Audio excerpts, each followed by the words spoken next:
Hey class, Bob Greavy again.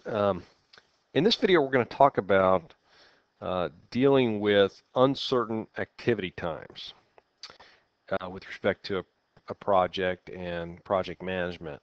We've dealt with in the last video just basic critical path method where we made a pretty big assumption, and that was the activity times were deterministic, or by that we mean we pretend we know exactly how long each activity is going to take.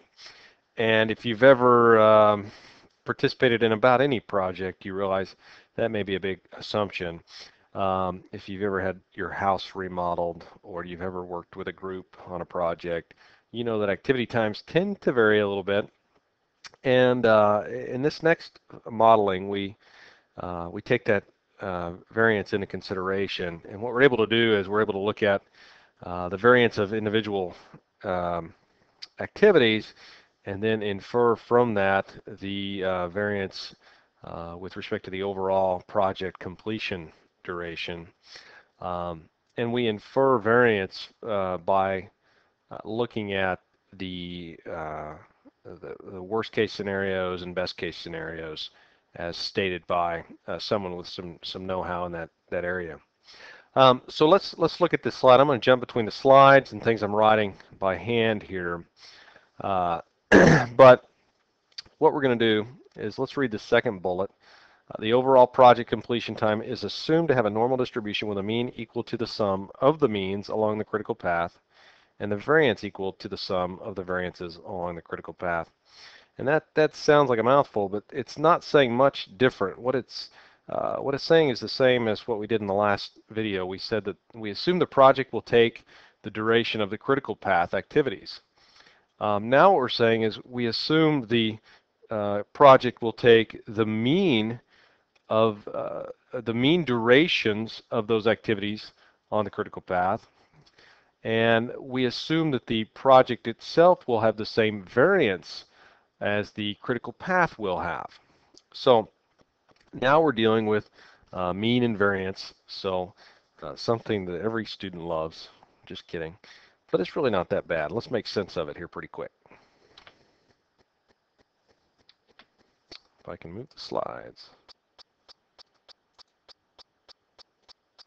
There we go. Okay, so we've got this project. And now instead of saying, okay, this activity is going to take 4 days, what we're saying is, optimistically, this activity might take 4 hours. It'll most likely take 6 hours. And in worst case scenario, it'll take 8 hours. So do you see with respect to activity A there, we're not stating the activity times deterministically. What we're saying instead is, here's the best case scenario, here's what's most likely to happen, and here's the worst case scenario, or pessimistic. So let's look at one more. Let's look at activity C. Optimistically, this will take 3 hours. Most likely, it'll take 3 hours. Pessimistically, it'll take 3 hours. What that means is this is going to take 3 hours. There's no way around it. There's no variance there. Activity D. Optimistically, we could get this done in 4 hours. Most likely, it'll take 5. In worst case scenario, it might take 6. Okay, so we can infer, in just a minute we'll look at how we do that, we can infer some variance from this. Okay, I'm going to jump over. Let's take the 4, 5, and 6 for activity D, and let's see what we can infer from those numbers. So remember, 4 is optimistic, 5 is most likely, and 6 is pessimistic. And let me jump here to where I can write. Okay. So remember, let's see, optimistic was 4 hours. Pessimistic, 5 hours. Oops, pessimistic was 6 hours. Most likely is 5.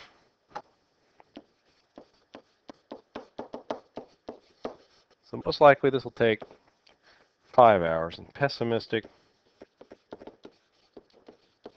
or kind of the worst case scenario, 6 hours. So this is a particular activity. Maybe this is cleaning out your car, and you think, really, if I get after it, I'll get done in 4 hours. Most likely it'll take me 5. But I might get in there and the kids have just really destroyed it, and it takes me longer than I expect, so 6 hours. Okay, so keep those numbers in your head. And let's think for a minute about something everyone loves, and that is the normal distribution. And let's kind of remind ourselves a few things. The normal distribution is used to describe phenomena that vary. So let's take a few things as examples. Let's say the average temperature in July in Oklahoma, high temperature, let's say is 86. Okay, and then you may recall, so that would be the mean, 86, and you may recall that if we go out 2 standard deviations in either direction, okay, you may recall that if we do that and we look at this area within 2 standard deviations, it's like 95, 96% of the total area under the curve, which means that 95, 96% of what happens is within 2 standard deviations of the mean. So we might say that 1 standard deviation with respect to the high temperature in the state of Oklahoma in July, maybe it's like 5 degrees, and I'm making that number up. But if the standard deviation of the high temperature in Oklahoma is 5 degrees, then what that would imply is if we go over 2 standard deviations, we're at 96 degrees. That would be 91, 96. If we go backwards 2 standard deviations, we're at 76 degrees. What that would mean is 95, roughly, percent of the time, the temperature, the high temperature in Oklahoma in July is between 76 and 96 degrees. If we go out 3 standard deviations in either direction, that'd be 101 and that'd be 71. Then when you go 3 standard deviations in either direction, you've captured something like 99 point something, almost all of the variance, almost all of the possibilities here now. Okay, so I want you to keep that in mind. If we go over 1, 2, 3 standard deviations in either direction, we've captured virtually almost everything that could happen. Okay, now let's look at another couple of examples. And remember, 3 standard deviations in either direction captures almost everything. So how many standard deviations are there here total? 1, 2, 3, 4, 5, 6. 6 standard deviations between the low end and the high end. Okay? Let's think about this. Let's say, how about the average height of an NBA player? It varies. Not everybody's the same height in the NBA. Most people, I don't know, 6'5", maybe 6'5" with a variance of, let's say, 4 inches. I don't know if that's right or not. But let's see what that would imply. If we go out 2 standard deviations, that's 4 plus 4 is 8 inches. That would be 7'1". If you're 6'5" is the mean, you're going to go up 8 inches. So that would be 7'1" inches. If I go backwards 2 standard deviations, that would be 5'9". I think. Yeah, 6'5" minus 8 inches is 5'9". So that would mean that about 95% of the NBA players are between 5'9" and 7'1". That's probably pretty accurate. The variance might be even less. So let's look now at an activity's duration so that we can, make this relevant to what we're talking about. Now, we've got a normal distribution, and we've got the best case scenario. This could take 4 hours. The worst case scenario, this could take 6 hours. Okay. So this 4 hours to 6 hours, this range represents everything that could possibly happen with respect to this particular activity. Now, remember, there were 1, 2, 3, 4, 5, 6 standard deviations between the worst case and the best case scenarios. Okay, so between 6 and 4, that's 2 hours of time. Whoops, let's see here. 6 minus 4, that's 2 hours of time. That among those 2 hours, there are 6 standard deviations approximately. Okay, So 2 over 6. Each of these is about a third of an hour. So 4 and a third, 4 and 2/3. Then we got to 5, 5 and a third, 5 and 2/3. Then we get to 6. Okay, so in this case, one standard deviation is roughly equal to a third. Okay, now you may recall that a standard deviation squared is the variance. So if we square both of these,